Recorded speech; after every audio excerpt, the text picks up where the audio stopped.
नमस्कार, मैं राहुल शर्मा और आप देख रहे हैं नेक्स्ट 9 न्यूज। आज हम बात करेंगे बिहार के मुख्यमंत्री नीतीश कुमार की। दरअसल बिहार के मुख्यमंत्री नीतीश कुमार को लेकर डिप्टी सीएम सम्राट चौधरी ने जो बयान दिया है, उनके इस बयान से साफ नजर आता है कि क्या सम्राट चौधरी ये कहना चाहते हैं कि नीतीश कुमार फिर से बिहार में वापसी कर रहे हैं। सम्राट चौधरी के बयान पर तमाम कयासबाजी हो रही है और अगर बात नीतीश कुमार की हम कर रहे हैं तो नीतीश कुमार को पलटू राम भी कहा जाता है, क्योंकि नीतीश कुमार की ये आदत बहुत पुरानी आदत है और बीजेपी उनकी इस आदत को भली भांति समझती है। दरअसल बिहार के मुख्यमंत्री नीतीश कुमार ने राज्यसभा जाने के लिए नामांकन दाखिल कर दिया है। इसके बाद अब वे समृद्धि यात्रा के तहत बिहार के दौरे पर निकले हैं। इस यात्रा के दौरान बिहार के उप मुख्यमंत्री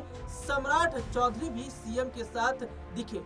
इस मौके पर उन्होंने भी कार्यक्रम को संबोधित किया। जनता से डिप्टी सीएम ने साफ शब्दों में कहा कि नीतीश कुमार कहीं नहीं जा रहे हैं। सम्राट चौधरी ने कहा, नीतीश कुमार जी ने संकल्प लिया है कि अगले 5 वर्षों में जो पलायन करते हैं उनको पलायन नहीं करने देंगे। उनको इसी बिहार में चुन चुनकर रोजगार देने का काम नीतीश कुमार के मार्गदर्शन में होगा। मैं एनडीए की तरफ से आश्वस्त करना चाहता हूं कि नीतीश कुमार जी कहीं नहीं जा रहे हैं। नीतीश कुमार जी हमारे बीच में हैं।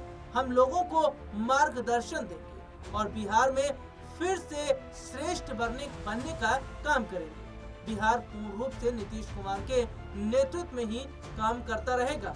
ये तब की बात है जब ये चर्चा हो रही है कि नीतीश कुमार बिहार चले गए। उनके बिहार जाने के बाद में जो स्थितियां हैं वो लगातार बिगड़ती चली जा रही है। और तो और सबसे बड़ी बात ये है कि जो मौजूदा समय में नीतीश कुमार को लेकर तमाम सवाल खड़े किए जा रहे थे, वो सवाल भी अब कहीं ना कहीं रुकते नजर आ रहे हैं। सम्राट चौधरी ने कहा 2005 में जब सरकार बनी थी तो यहाँ से पटना जाने में 7 से 8 घंटा लगता था।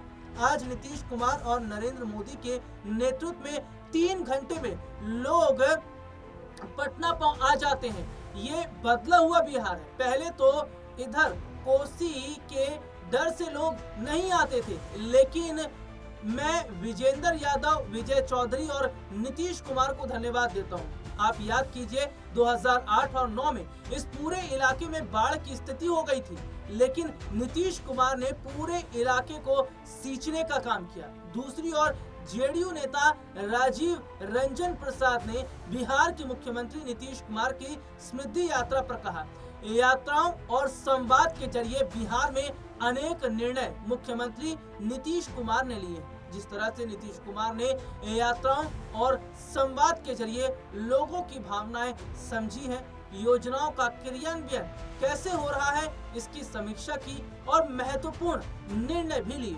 इस यात्रा की भूमिका भी बहुत अहम होगी। अपने दर्शकों को बता दें कि नीतीश कुमार के राज्यसभा जाने के फैसले पर यह कहा जा रहा था कि अब जेडीयू को कौन संभालेगा, अब जेडीयू का कर्ता धर्ता कौन होगा। ये भी कहा जा रहा था कि अब नीतीश राज्यसभा चले गए तो क्या जेडीयू के विधायक टूट जाएंगे, क्या पार्टी पूरी तरीके से खत्म हो जाएगी। लेकिन जिस तरीके से खुद नीतीश कुमार ने भी ये कहा था कि मैं राज्यसभा जा रहा हूँ, मैंने राजनीति से संन्यास नहीं लिया है, और जो ऐसा मान रहे थे कि नीतीश कुमार का जाना ये बीजेपी का षड्यंत्र है, इसके पीछे बीजेपी की एक लंबी साजिश है, ऐसा अचानक बीजेपी ने क्या, उन तमाम कयासबाजियों पर पूर्ण विराम नीतीश कुमार ने लगाया। अब तो खुद जो डिप्टी सीएम सम्राट चौधरी है उन्होंने साफ कर दिया कि नीतीश कुमार कहीं जा नहीं रहे हैं। नीतीश कुमार तो बिहार में है और नीतीश कुमार अपनी पार्टी को न सिर्फ मजबूत करेंगे बल्कि बिहार को भी मजबूत करेंगे। हालांकि इन सब के बीच में अपने दर्शकों को बता दें कि नीतीश कुमार को वाकई, जैसे कि मैं शुरुआत में बता रहा था कि उन्हें पलटू राम कहा जाता है और उनकी एक बड़ी आदत रही है पलटने की। तो ऐसा ना हो कि बीजेपी की जो उम्मीदें हैं उन पर नीतीश कुमार पानी फेर दे।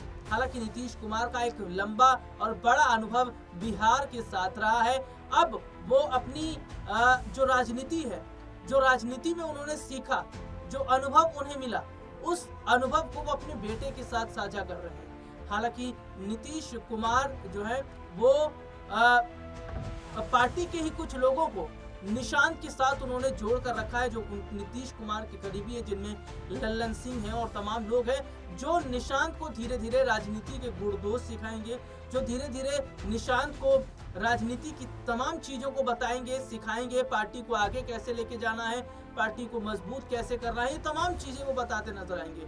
तो दूसरी तरफ जो हालात, जो स्थिति इस वक्त की बनी हुई है, वो ये साफ बताती है, वो ये साफ दर्शाती भी है कि नीतीश कुमार का राज्यसभा जाना और उस पर जो तमाम बवाल खड़ा किया जा रहा था, वो तमाम चीजें अब कहीं ना कहीं धराशायी होती नजर आई। हालांकि इसका वोट बैंक पर भी माना जा रहा था कि बड़ा असर पड़ सकता है, क्योंकि नीतीश कुमार के राज्यसभा जाने के बाद में ऐसा कहा जा रहा था कि जो वोटर्स हैं, जिन्होंने वोट नीतीश कुमार के नाम पर दिया, जो नीतीश कुमार के साथ जुड़े थे, वो वोट अब बढ़ सकता है, वो वोट इधर उधर शिफ्ट हो सकता है।